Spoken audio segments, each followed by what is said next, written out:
안녕하십니까. 오늘 직장 내 성희롱과 괴롭힘 예방 교육을 진행하도록 하겠습니다. 교육을 맡은 강사 박미입니다. 반갑습니다. 네, 오늘 이제 동영상으로서 좀 만나 뵐 수 있게 되었는데요. 최대한 조금 축약을 해서 빨리빨리 진행을 하도록 하겠습니다. 자, 우리가 알고 있는 전래동화로 교육을 본격적으로 진행을 하도록 하겠습니다. 우리가 알고 있는 전래동화 선녀와 나무꾼이라고 하는 전래동화인데요. 아마도 스토리는 대략적으로 알고 계실 겁니다. 그런데 우리는 지금까지는 단순하게 전래동화고 주인공으로만 접근을 했지만 지금 이 시대에 살고 있는 민감성의 렌즈를 끼고 바라본다고 했을 때는 전래동화일 뿐만 아니라 하나의 폭력 스토리가 될 수 있는 상황이죠. 고로 여기에 등장하는 이들은 범죄자가 될 수 있는 상황이죠. 요즘의 민감성으로는 여기에 등장한 이들이 범죄자로서 전과 5범 정도 된다라는 이야기를 하고 있습니다. 시대에 따라서 요구되는 민감성이 굉장히 달라지고 있고요. 지금 이 시대에 살고 있는 민감성의 궤도는 이 정도로 굉장히 높습니다.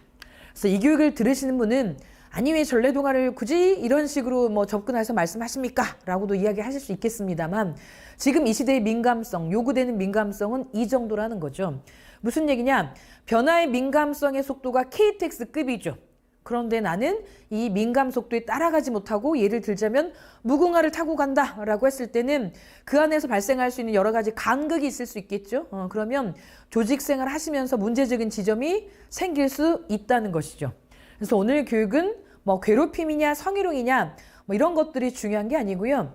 내가 성희롱을 바라보는 민감성, 괴롭힘을 바라보는 민감성이 어떤 궤도에 진입해 있는가. 그래서 결과적으로 이 시간을 통해서 성이라고 하는 것과 괴롭힘이라고 하는 것을 내가 어떻게 인식하고 있는지 자기 점검을 하실 겁니다. 자기 점검. 그래서 자기 점검을 통해서 내가 문제적인 지점이 이거구나. 자, 알아차림 하셔야 됩니다. 그래서 알아차림을 통해서 행동으로 좀 실천해서 변화할 수 있는 그 출발의 시간이 오늘이 되셨으면 좋겠다. 그래서 반드시 자기 점검을 하셔야 된다는 말씀 드리면서 자, 이제 몇 가지 질문 드리도록 하겠습니다. 자, 아기는 누가 돌봐야 될 것이냐? 보통 이런 질문을 하면 엄마가라고 이야기를 하시죠. 근데 돌봄은 한 성만의 역할은 아니죠. 아이가 태어났다라고 하면 아이를 둘러싼 모든 구성원들이 아이를 돌봐야 되겠죠. 엄마뿐만 아니라 아빠 아니면 가족 구성원 같이 갈 수 있고요. 아니면 이런 질문도 할 수 있을 것 같습니다. 결혼은 선택이냐 필수냐? 최근에 입사한 우리 직원인데 나이가 좀 많이 먹었는데 결혼을 하지 않았다라고 했을 때 내가 질문할 수 있는 거예요. 왜 결혼을 안 하니? 나이가 이렇게 많은데 결혼해서 얼른 안정적인 삶을 살아야 된다. 아니면 결혼했는데 왜 애를 안 낳니? 왜 하나만 낳니? 이런 질문들. 이런 질문은 누군가의 사적, 정서적인 경계를 침범하는 굉장히 문제적인 발언이에요. 자, 그러면 어떤 분은 동의를 하시겠습니다만 어떤 분은 동의를 못 하시겠죠. 아니 내가 친해서 이 정도 질문할 수 있는 거 아닙니까? 라고 말씀하실 수 있습니다만 제가 앞서 설명을 드렸어요. 지금의 민감성의 궤도는 과거하고 다릅니다. 이런 것들은 사적 경계 침범이에요. 그래서 알고 계셔야 우리가 누군가의 사적 경계를 침범하지 않으니까 제가 설명을 드린 겁니다.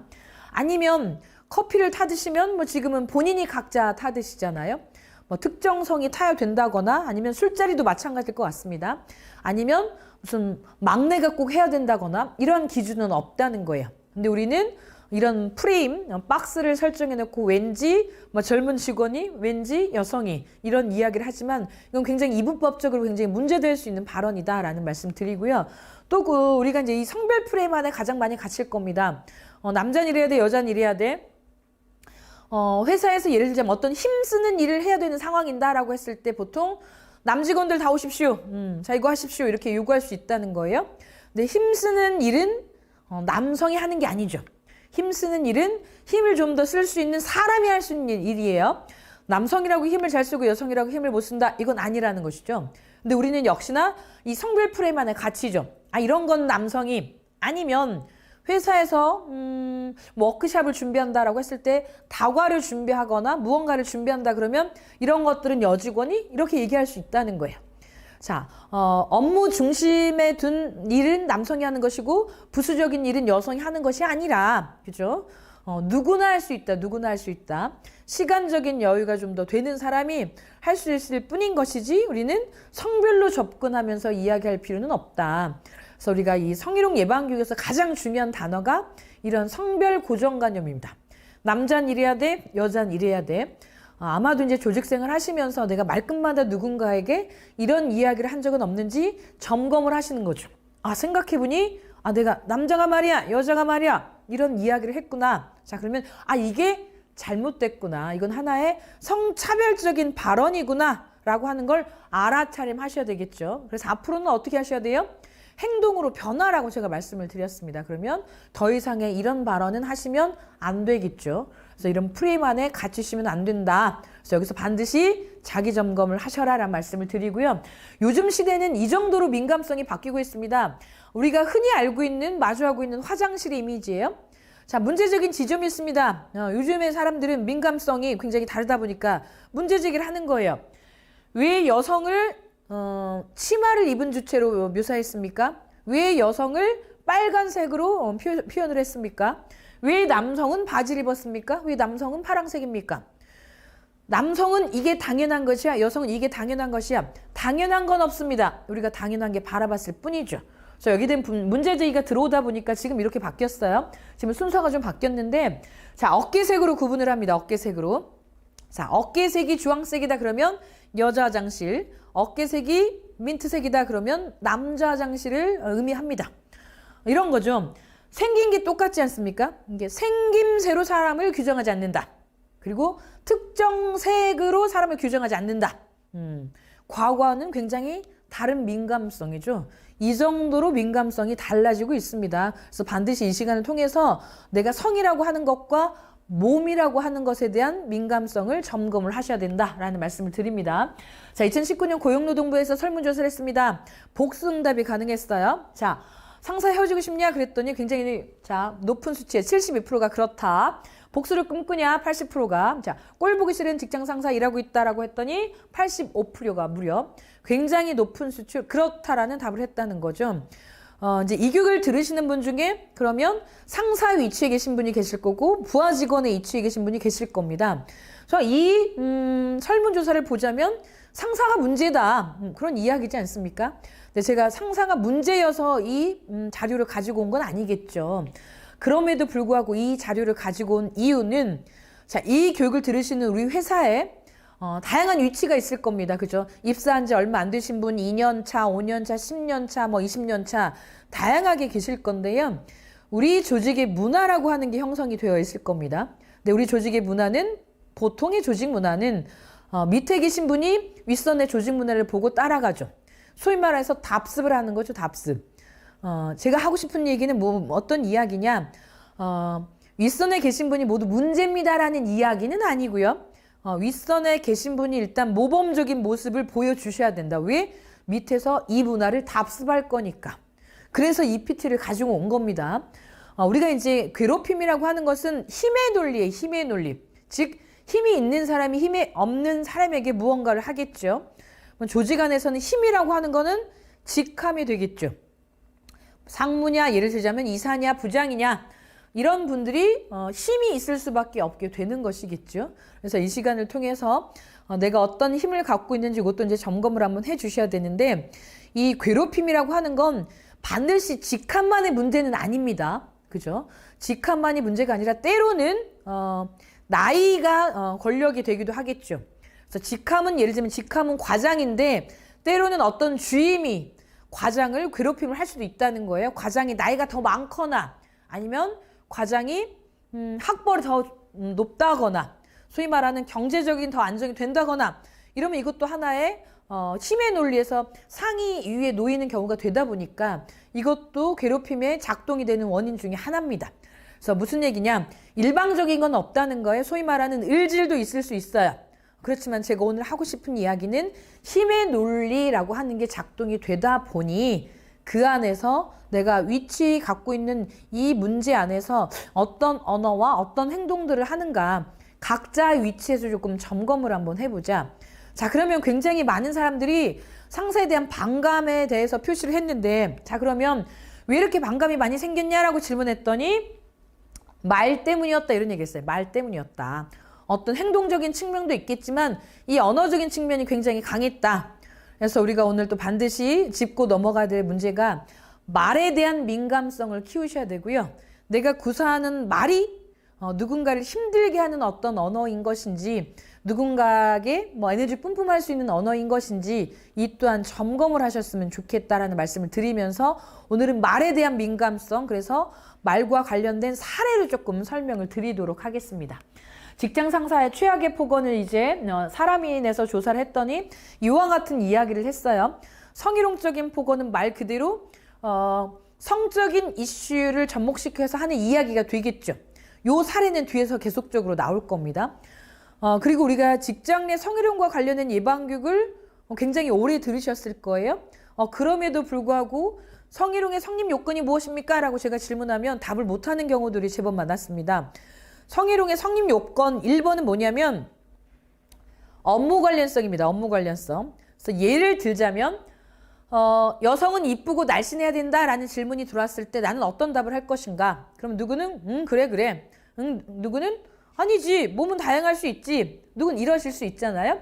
예를 들자면 나는 여성의 몸은 이쁘고 날씬해야 된다. 라고 생각하실 수 있는 거예요. 자, 그러면 이런 인식이 있을 때 예를 들면 조직에 있는 누군가의 여성의 몸에 대해서 소위 말하는 몸평, 몸매 평가죠. 몸과 관련된 어떤 이야기를 한다. 대표적인 게 뭐 이런 거겠죠. 예쁘다. 아니면 뭐 섹시하다. 아니면 뭐 야하다. 몸매가 좋다. 이런 건 몸평이에요. 몸을 평가하는 발언이니까. 그럼 이거는 성희롱이 됩니다. 직장에 있는 누군가한테 이야기를 했기 때문에 자, 그런데 오랜만에 만난 내 친구에게 이런 얘기를 했다. 그러면 성희롱이 성립될 수는 없어요. 왜? 성희롱의 성립 요건은 업무 관련성이니까. 그렇죠. 그래서 오늘은 업무 관련성. 그래서 직장 내에서 관계 맺음하는 물론 이제 같은 동료 아니고 거래처 직원도 해당이 됩니다. 거래처 직원. 내가 일하러 거래처 직원을 만난 상황 안에서 무언가를 했다. 그럼 이것도 당연히 성희롱이 성립이 되겠죠. 그래서 이런 언어적인 성적인 발언, 이것이 이제 문제될 수 있고요. 구체적인 사례는 뒤에서 좀 더 보여드리도록 하겠습니다. 아니면 뭐 욕설 담긴 거, 조직 안에서 이제 직원을 부르는 기본적인 호칭이 있으실 거예요. 요즘은 누구누구 씨도 많이 안 부릅니다. 누구누구 씨라고 부르는 순간 권력이 굉장히 극명하게 드러난다라고 해서 지금은 누구누구 씨보다는 누구누구 님 이런 정도로 민감성이 바뀌죠. 그런데 여기서 더 나아가 뭐 예를 들자면 17 플러스 1 세가 뭐 예를 들자면 굉장히 문제적일 수 있겠죠. 기본적인 호칭 반드시 지켜주셔야 됩니다. 뿐만 아니라 야 너 이런 주체 없어요. 야 너 아줌마 안 됩니다. 다 모두 반인권적인 발언입니다. 반드시 호칭 정도는 불러주셔야 될 것 같고요. 아니면 하는 일이 수준이 이 정도밖에 안 되지. 밤새워서 한 일의 결과가 이거밖에 안 돼? 이런 발언들. 아니면 무시하면서 이제 깔보는 경우죠. 머리는 뭐하러 달고 다녀? 일처리를 이렇게 하고 밥이 넘어가? 뭐 예를 들자면 뿐만 아니라 이제 인격 모독적인 폭언이 가장 피해자를 분개하게 만들 거라는 생각이 드는데요. 개인적인 이야기 플러스 이제 가족을 연결시켜서 이야기하는 그런 사례들도 제법 있었습니다. 이게 이런 것들이 직장 상사가 했던 최악의 폭언이었다. 자, 그러면 그런 구체적인 폭언은 어떤 것들이 있었느냐라는 걸 이제 말씀을 드릴 건데요. 그 전에 직장 내 이제 괴롭힘. 자, 대한민국은 성희롱이라는 단어는 존재하지 않았습니다. 처음에 단어의 출발은 성적 괴롭힘이었어요. 이게 성적 괴롭힘, 즉 괴롭힘이 법제화가 됐었는데 성적인 것만 먼저 법제화를 해놓고 지금은 비성적인 것까지 같이 가는 그런 상황이죠. 이 괴롭힘이라고 하는 것은 관계, 사용자든 근로자든 그 안에서 관계 맺음이 있어야 될 것이고 중요한 것은 우위를 이용한다. 자, 우위라고 하는 것은 나이일 수도 있고 직함일 수도 있고 아니면 성별일 수도 있고 경제적인 많고 적음일 수도 있고 장애가 있냐 없냐일 수도 있고 피부색이 하얗냐 까마냐 이런 것도 우위로 작동이 됩니다. 이제 이 교육을 들으신 우리 회사에서도 글쎄요 외국인 노동자가 있을 수 있겠습니다만 그러면 뭐예요? 이 내국인 노동자가 외국인 노동자에게 권력을 행사하는 경우도 있을 수 있잖아요. 이게 우위성이죠. 우위성. 이런 것들이 우위입니다. 그래서 우위라고 하는 것은 사람이 2명만 있어도 우위가 작동이 됩니다. 그렇다 보니 직함이 높은 사람, 낮은 사람 떠나서 우리 모두와 관련된 일이라는 거예요. 그래서 이 교육을 들으시는 모든 분 사이 안에서 우위성이라는 건 작동될 수 있다. 고로 직장 내 괴롭힘은 발생할 수 있고 성립될 수 있다라고 하는 거 이제 기억하시면서 이제 이런 이야기 많이 하시거든요. 강사님, 제가 직장 내에서 이 괴롭힘의 피해자가 돼서 정신적으로 너무 충격을 받아서 병원도 왔다 갔다 다니고 제가 이런 상황인데요. 강사님이 이런 거 혹시 산재로 인정받을 수 있나요? 이런 질문 하시는 경우가 있어요. 산업재해. 산업재해로 인정받을 수 있습니다. 관련 법률이 있어요. 자, 산업재해로 인정을 받을 수 있다라고 하는 이야기는 무슨 얘기냐면 직장 내 괴롭힘은 이 괴롭힘은 이 성희롱적인 내용까지 모두 포함하는 개념입니다. 직장 내 괴롭힘이 발생을 했다. 그러면 이거는 피해자의 안전에 문제가 생겼다라고 본다는 거예요. 안전권의 문제다. 안전권. 자, 그럼 보세요. 근무하시다가 나에게 어떤 안전에 문제가 생깁니다. 자, 그러면 이 사람이 예민할 수밖에 없겠죠. 그죠? 이 사람이 까칠할 할 수밖에 없겠죠. 근데 우리는 이야기를 합니다. 왜 이렇게 예민하니? 왜 이렇게 까칠하니? 이야기합니다. 예민해도 괜찮고요. 까칠해도 괜찮습니다. 왜? 안전에 문제가 생겼으니까. 그래서 우리가 보통 직장 내에서 발생하는 이런 괴롭힘적인 이슈를 별일 아닌 것처럼 치부하는 경우가 있습니다. 근데 절대적으로 아니라는 거죠. 직원의 안전에 문제가 생겼다. 브레이크가 걸렸어요, 지금. 그럼 우리는 굉장히 심각하게 받아들이면서 이 친구를 어떻게 안전하게 할 수 있을 것인가에 대한 고민이 필요하다. 그래서 안전의 문제다라고 하는 것도 반드시 기억을 하시면 될 것 같고요. 괴롭힘 금지 주체는 다양합니다. 그죠? 사용자는 사장님이에요. 사장님 아니면 상급자, 동료 직원, 하청업체 직원, 파견 근로자 아니면 혹시라도 뭐 실습을 나왔다. 실습 직원 아니면 무슨 뭐 아르바이트를 나왔다. 뭐 그럴 수 있잖아요. 일손이 조금 부족하다 보니까 아르바이트를 고용하는 경우도 있을 수 있지 않겠습니까? 모두 포함하다. 모두 포함한다라고 생각하시면 될 것 같고요. 자, 그러면 이제 구체적인 사례를 조금 이제 말씀을 드릴 겁니다. 우리가 보통 이제 신체적인 괴롭힘, 정서적인 괴롭힘을 이야기를 하는데 신체적인 괴롭힘. 자, 이제 지금부터 보여드릴 사례는 어떤 사례냐면 제가 나갔던 기관에서 있었던 사례들을 제가 가지고 온 겁니다. 이런 거죠. 말 그대로 폭행이라고 하는 것은 이제 물리력을 행사한 거죠. 물리력을 행사한 겁니다. 그래서 이제 정말 신체를 구타한다거나 아니면 뭐 그런 경우도 있어요. 어깨를 밀치는 경우도 있을 수 있겠죠. 어깨 대 어깨로 밀치거나 아니면 손으로 어깨를 밀친다거나 손으로 이마를 밀친다거나 일처리 이런 식으로 할 거야. 예를 들자면 이런 방식이 신체적인 위협이 될 수 있겠죠. 자, 그리고 여기는 결집함이 서류 등을 집어 던지는 행위. 이런 거죠. 집어 던지는 행위를 어떤 기관에서는 이걸 신체적인 위협이라고 봐야 되느냐 이렇게 고민하실 수도 있어요. 근데 제가 비슷한 맥락의 이야기를 계속 얘기합니다. 지금 이 시대에 살고 있는 민감성은 과거와 다르다고 말씀드렸어요. 일처리 이런 식으로 할 거야. 내가 몇 번이나 지적해줬는데 보고서 작성하는 수준이 있다우야. 예를 들자면 이러면서 결제 서류를 던졌다 아니면 누군가를 위협한다라고 하면 누군가에게는 굉장히 위협이 되긴 하나의 무기일 수 있어요. 이건 무기일 수 있죠. 그래서 지금은 신체적인 위협으로서 하나의 폭행으로 보고 있는 추세입니다.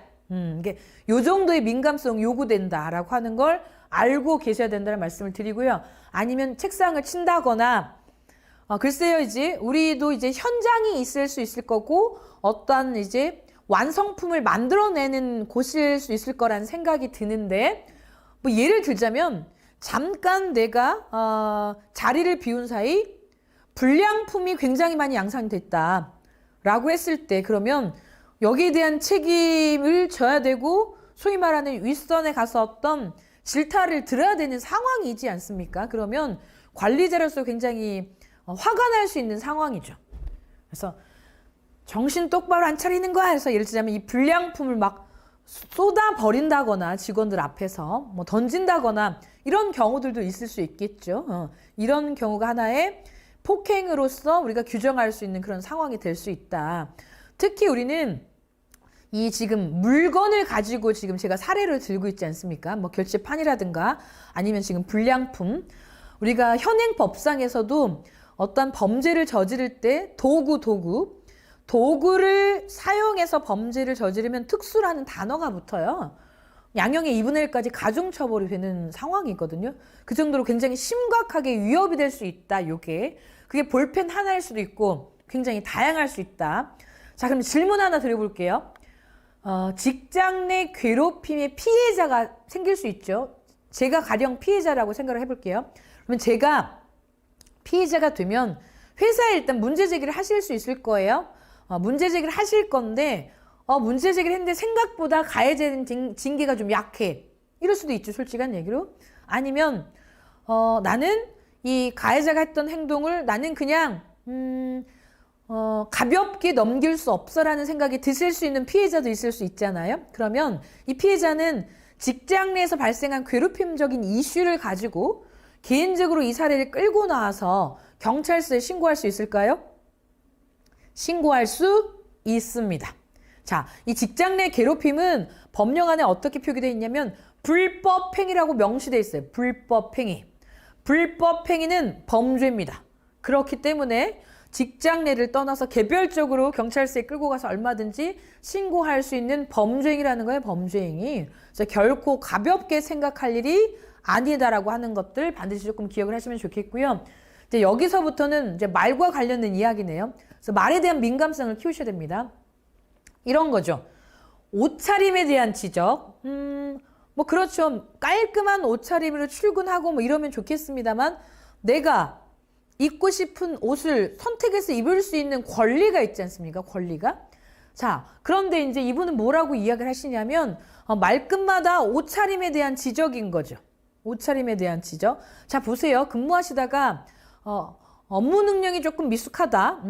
자, 다른 사람들에 비해 아니면 입사 시기에 비해서 업무 능력이 좀 미숙하다라고 하면 거기에 대해서 짚어주시고 이야기하셔야 되는 건 당연한 겁니다. 왜? 우리는 일하러 오셨잖아요, 회사는. 그리고 나는 일에 대한 가치를 임금의 가치로 평가해서 급여를 받아가시잖아요. 그러니까 평가받는 건 이거는 당연한 거예요. 근데 나는 일하러 왔는데 옷차림에 대한 지적을 한다는 거죠. 내가 5,000원짜리를 사서 입던 10,000원짜리를 사서 입던 이건 내 자유고 권리죠. 그런데 저런 촌티나는 옷은 어디서 입냐? 시장에서 사 입지 5,000원짜리지. 굉장히 요거는 모욕적인 발언이죠. 그런 문제 될 수 있겠죠. 아니면 요거는 이제 루저라는 단어는 이 사회에서 통용되는 단어, 루저라고 하는 건 굉장히 무언가 좀 미숙하거나 부족하거나 하는 표현에서 굉장히 어떻게 보자면 혐오 표현입니다. 혐오 표현. 근데 누군가에게 루저라는 단어를 썼다? 이 자체가 문제죠. 아니면 이런 이야기 프리젠테이션을 한 부하 직원이 있었습니다. 그러니까 본인 기준에 조금 마음에 들지 않았던 거죠. 그러면 이런 게 조금 부족한 것 같네요. 좀 다시 조금 보완해서 좀 수정을 하십시오. 라고 요청을 하시면 되는데 프레젠테이션이 마음에 들지 않았다는 이유로 귀버렸네. 이런 식의 이야기들을 하셨다는 거죠. 이런 것들은 모욕적인 표현과 이제 비난과 폭력적인 행동인데 사실 이 이야기는 한 분이 들었던 이야기였어요. 한 분이. 3개월 동안 지속적으로 이런 이야기를 들은 상황인데 자 보십시오. 자, 이 교육을 들으신 분이 3개월 동안 이런 얘기를 들었다. 자, 어떻게 하시겠어요? 자, 그러면 쉽게 얘기합니다. 확 덤벼야지 아니면 회사에 이야기를 해야지 라고 굉장히 이제 쉽게 말씀들을 하시는데 막상 내가 이 상황에 놓이면 내가 지금 답하는 것처럼 쉽게 문제제기를 할 수 있을까? 왜냐? 나는 지금 힘이 없어요. 나보다 정말 힘이 있는 권력자가 이런 이야기를 하면 이런 거죠. 이 사람 눈 밖에 나면 우리 회사 생활이 힘든데 그럼 과연 쉽게 문제제기할 수 있을까요? 대단히 어렵습니다. 왜? 그 사람은 안전에 문제가 생길 수 있죠. 어떤 안전? 정말 생존의 안전에 문제가 생길 수 있죠. 그렇잖아요. 그래서 굉장히 현실하고 또 교육에서는 오는 조금 괴리가 있을 수 있습니다. 그래서 이렇잖아요. 그럼 많은 분들이 이런 얘기 하거든요. 아니 어떻게 3개월 동안 버텼어? 예를 들자면 이런 이야기를 하셨어요. 그분이 어떻게 3개월 동안 버텼어? 라고 했더니 이렇게 말씀하셨어요. 그분은 제가 능력이 안 되는데 그럼 어떡합니까? 저 오라는 데도 없고요. 갈 데도 없습니다. 그냥 참고 있어야지. 그럼 제가 어떻게 합니까? 이게 굉장히 슬픈 얘기예요. 이게. 그렇잖아요. 그래서 3개월 동안 참을 수밖에 없는 상황. 이분의 마음을 한번 우리가 살짝이라도 한번 들여다본다라고 하면 너무 슬퍼지는 상황이잖아요. 이것은 피해자가 3개월 동안 왜 참았니? 피해자의 문제는 일도 없어요. 가해자가 이런 발언 자체를 하지 않았어야죠. 자, 우리 부하 직원 행동이 마음에 안 들 수 있습니다. 어떻게 다 마음에 들겠습니다. 근데 이런 방식으로만 이야기를 해야 될 것인가? 그렇잖아요? 옷차림이 마음에 안 들 수 있어요. 근데 무슨 촌티 나는 옷은 뭐 어디서 사 입었니? 이런 방식으로 이야기를 해야 되는가? 그렇잖아요? 좀 더 조금 깔끔한 옷을 입고 나왔으면 좋겠네요. 라든가 이런 방식으로 방식만 바꾸면 되는 거잖아요, 이게. 방식의 문제이지 않습니까? 방식의. 그래서 우리는 피해자를 조금 탓하는 경우가 있는데 어떤 일을 불문하고 피해자를 탓하시면 안 됩니다. 이 모든 건 이 발언을 한 가해자의 문제인 것이죠. 아니면 자, 직장 내 괴롭힘, 성희롱은 동성 간에도 성립됩니다. 성별하고 아무 관계 없어요. 남성이 여성에게, 여성이 남성에게, 남성이 남성에게, 여성이 여성에게. 요거는 남성이 남성에게예요. 이런 거죠. 이 조직은 남성이 남성에게인데 남성이 거의 90% 되는 조직이었어요. 이게 이제 뭐 이런 거죠. 오늘 수고했어. 어우 귀여운 자식 하면서 엉덩이를 툭툭 치는 상황. 이것은 성추행인 상황입니다. 성추행인 상황. 아니면 제가 지난번에 나갔던 교육장에서는 상상을 초월하는 상황이었는데 나름 그래도 좀 뭐 학식이 있고 지식이 있는 집단이라고 생각을 했는데 장난 삼아 중요 부위를 터치하면서 이야기를 하는 경우가 있다라는 거예요. 이거는 말도 안 되는 성추행입니다. 이거는 당장 경찰서에 가서 신고할 수 있는 성폭력 처벌에 관한 특례법에 따라서 굉장히 큰 처벌을 받을 수 있는 상황이에요. 성별하고 전혀 관계없습니다. 장난식으로라도 절대적인 터치, 문제될 수 있다라고 하는 거. 물론 남성분이 여성에게, 여성분이 남성에게도 마찬가지예요. 어제 그제 영국 법원에서는 이런 성희롱적인 판례가 발생을 했습니다. 남성에게 우리가 하는 발언 중에 남성에게 제 대머리다. 대머리라는 단어를 쓰잖아요.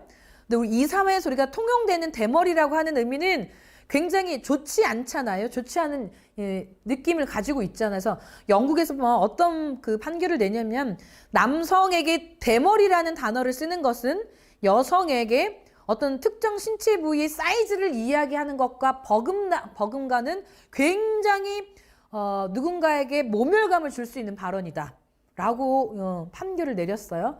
이게 민감성이 이렇게 요구됩니다. 대머리라는 단어 아니면 이런 단어 있어요. 노처녀 이런 단어는 지금 사회에서는 지양해야 되는 단어다라고 하는 것도 반드시 아셔야 됩니다. 아니면 뭐 이제 남성분인데 십자수 놓는 걸 좋아합니다. 그러실 수 있잖아요. 그런데 사내 자식이 장난질이냐 이런 얘기하시고 출장 갔다가 그랬더니 이거 사와라 라고 해서 문제됐던 이런 케이스들도 있었다라고 하는 거. 아니면 아까 제가 호칭은 앞서 말씀을 드렸고요. 평가 시즌에 두고 보자. 너 이런 식으로 해서 너 뭐 괜찮을 줄 알아? 이런 것은 협박입니다. 협박. 말도 안 되는 상황이죠. 밥값도 못하는 것들, 개나 소나 다 똑같은 것들, 일처리 뭐 이렇게밖에 못하는 것들, 이런 건 모두 언어폭력이죠. 언어폭력. 그래서 이건 정서적인 이업이 되는 직장 내 괴롭힘이 될 수 있다라고 하는 거. 특히 외국인 근로자 있으면 야, 너 절대적으로 안 됩니다. 이름 반드시 불러주셔야 돼요. 아니면 이런 거야. 우리 현장에 왔는데 그래도 이 친구는 대학을 나왔답니다. 그래서 빠릿빠릿할 줄 알았던 거죠. 근데 행동도 느리고 알려줘도 바로바로 이해를 못하는 거예요. 그랬더니 완전 대학 나온 미련 곰탱이 저거 대학 나온 거 맞아? 예를 들자면 이런 이야기들. 자, 저렇게 느려 터지는데 연애는 어떻게 하는지 몰라. 아니면 실력이 안 되면 몸으로라도 때워야지 저거는.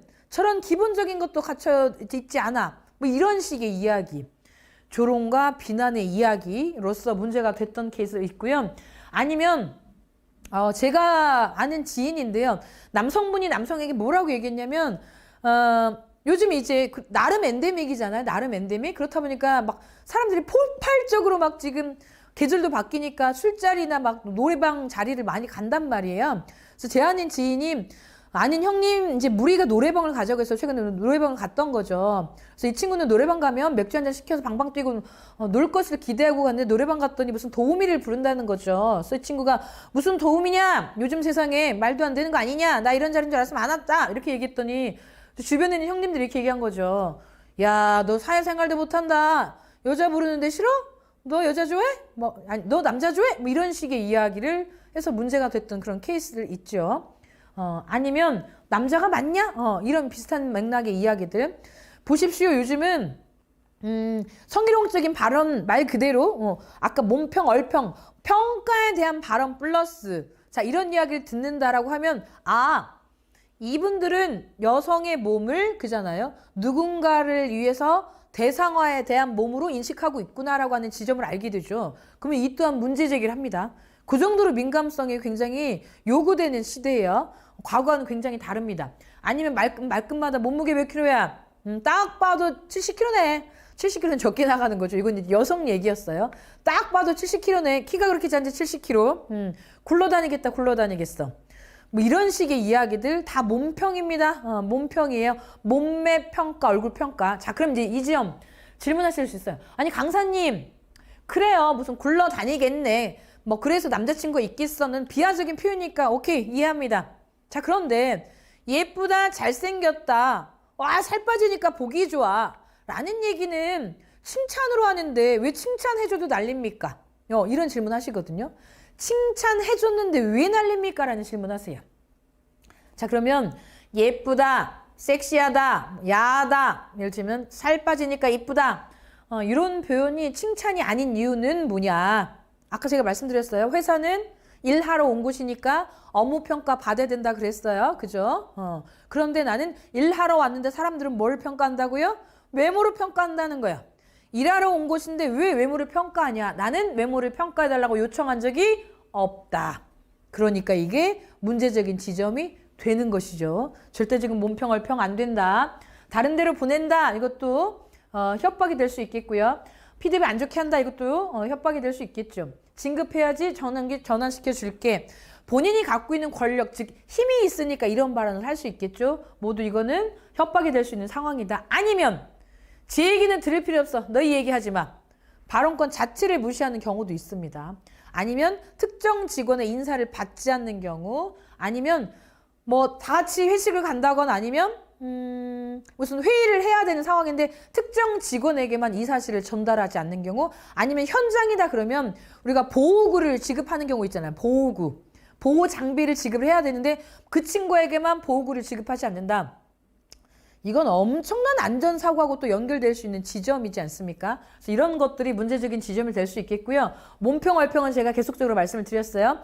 여직원에게 왜 이렇게 예민해? 그날이야? 생리하냐? 여성에게 월경이라고 하는 단어는 드러내고 싶지 않은 단어입니다. 그죠? 드러내고 싶지 않은 단어, 드러내지 않아야 된다는 이야기는 아니에요. 성인 여성이라고 하면 이 경험을 하기 때문에. 그렇지만 꼭 내가 일부러 드러내려고 하시는 분은 없어요. 거기에서 오는 불편한 지점이 있죠. 근데 이런 발언을 한다? 굉장히 불쾌감을 줄 수 있겠죠. 아니면 이제 혼잣말처럼 하는 욕설, 이런 것도 조금 문제적인 지점이 됐다. 그래서 자기가 쓰는 언어, 자기가 쓰는 언어라고 하는 것도 하나의 습관입니다. 습관. 그래서 내가 어떤 언어 습관을 있는지 조금 점검을 하셔야 된다. 그래서 말이라고 하는 건 양날의 검이지 않습니까? 양날의 검. 누군가 살릴 수도 있고 그 화살이 근데 결과적으로 나한테 돌아올 수 있습니다. 오늘 교육을 진행을 하시잖아요. 근데 교육을 통해서 바른 인식을 가지셔야 되는데 교육을 했음에도 불구하고 개선되는 게 없다라고 하면은 그 화살이 본인 스스로에게 올 수도 있을 겁니다. 그죠? 그래서 반드시 점검을 하셔야 되고요. 오늘부터 오빠라고 불러라, 누나라고 불러라, 공사 구분 못 하시고 이런 이야기 아니면 사적 만남 요구하는 경우도 많습니다. 요즘 들어서 가장 부쩍 많아졌던 게 사적 만남 요구하는 저는 싫습니다. 자, 그러면 고스톱. 스톱이죠, 스톱. 그런데 계속 요구한다 그러면 그 직원은 이제 안전하지 않은 거예요. 이것도 안전권의 문제로 접근할 수 있겠고, 아니면 요즘은 업무 끝나고 개인적인 카톡 지양합니다. 그죠? 뭐 하냐? 뭐 예를 들자면 심심한데 나올래? 뭐 이런 이야기.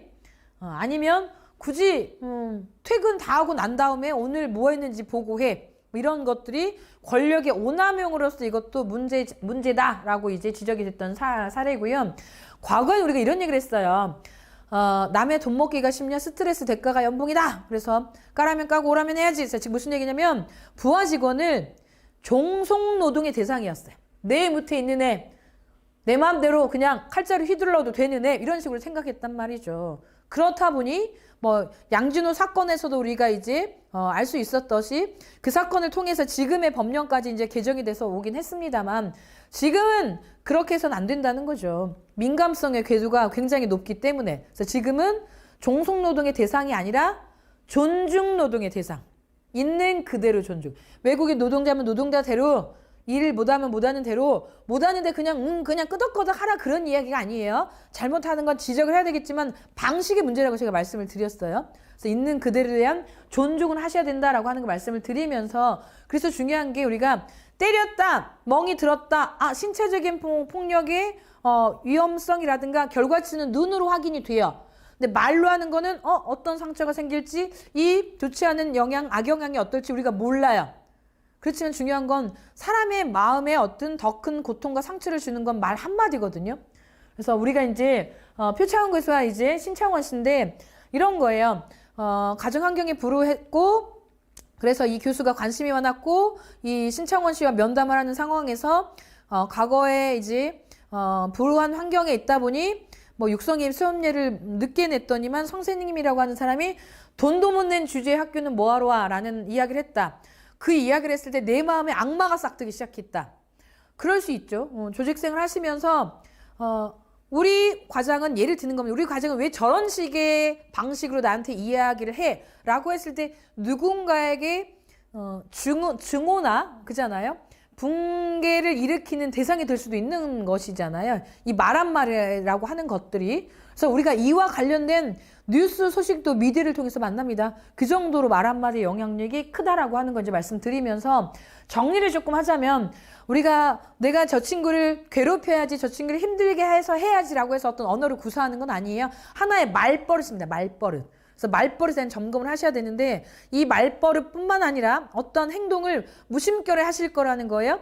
그냥 의도하시고 하신 분은 없을 겁니다. 무심결에 한 행동이 직장 내 괴롭힘이 될 수 있다. 자, 그리고 지위 관계 우위성, 우위라고 했어요. 관계 우위. 사람은 두 명만 있어도 관계라는 게 작동이 되니까 우리 회사에 있는 모든 사람들의 관계 맺음 안에서 직장 내 괴롭힘은 성립될 수 있다라고 하는 걸 아셔야 되고 피해가 발생하면 인사팀이나 경영지원 팀에게 가셔서 이야기를 하시면 된다. 그리고 중요한 건 뭐냐면 요겁니다. 자, 예를 들면 이런 경우가 있을 수 있어요. 나에게 어떤 직원이 찾아와서 제가 이런 피해를 입고 있습니다 라고 이야기하는 경우가 있을 수 있잖아요. 자, 그러면 본인이 막 조사하려고 하지 마십시오. 그러면 그 안에서 2차 가해가 생길 수 있으니까 그런 일이 생기면 그때 교육을 들었잖아. 우리는 인사팀이나 경영지원팀에 가서 이야기하면 된다고 했잖아. 그런 일이 있었어. 그러면 자, 우리 인사팀에 같이 가자. 요 정도 해주시면 돼요. 경영지원팀에 같이 가자. 요 정도 해주시면 됩니다. 그죠? 혼자 가봐. 이거 아닙니다. 그 정도로만 조금 안내를 해주시면 된다는 말씀 드리면서 구체적인 대응 방법 이야기하고 정리하도록 하겠습니다. 자, 괴롭힘이 발생을 했습니다. 그러면 판단이 되지 않더라도 자, 여기서는 이제 제가 이제 PT가 요거밖에 없는데 자, 보세요. 불쾌한 경험을 하였다면 처음부터 불쾌하다는 의사를 표현한다라고 하는 건 뭐냐면 제 목소리가 아니고요. 국가에서 승인한 기관의 이제 매뉴얼이에요.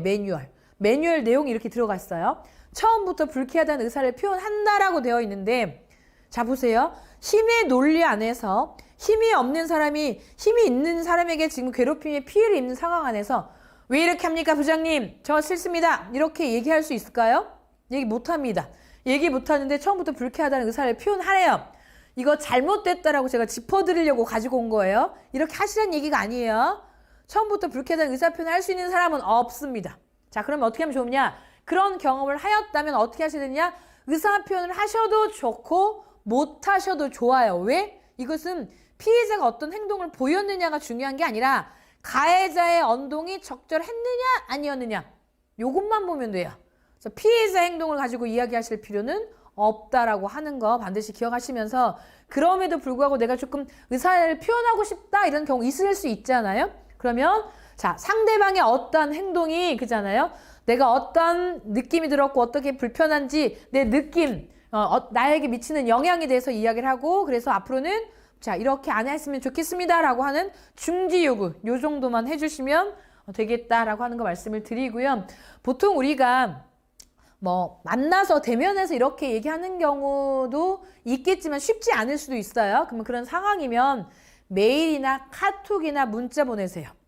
자, 그런 경우도 있어요. 대면에서 만나는데 내가 녹음을 하지 않았다 그러면 나중에 자, 그분이 대면할 때는 미안해. 내가 이야기했던 게 너무 막말이었지. 언어폭력이었지. 성희롱이었지. 미안해. 사과할게. 앞으로 그런 일 없도록 할게. 대면한 상황에서는 그렇게 인정을 하셨어요. 근데 차후에 이런 일이 또 생겨요. 그래서 내가 이제 문제 제기를 했더니 뭐라고 하냐면 내가 언제 그랬는데 증거 있어 이렇게 나오는 경우가 있을 수 있어요. 왜냐면 말이라고 하는 건 휘발되고 없어지거든요. 그래서 그럴 바에는 차라리 그냥 이런 걸 왜 저한테 이렇게 말씀하셨습니까? 저 사과받고 싶습니다. 이렇게 카톡이나 문자로 보내시는 게 훨씬 더 도움이 될 수 있다. 자, 그리고 보세요.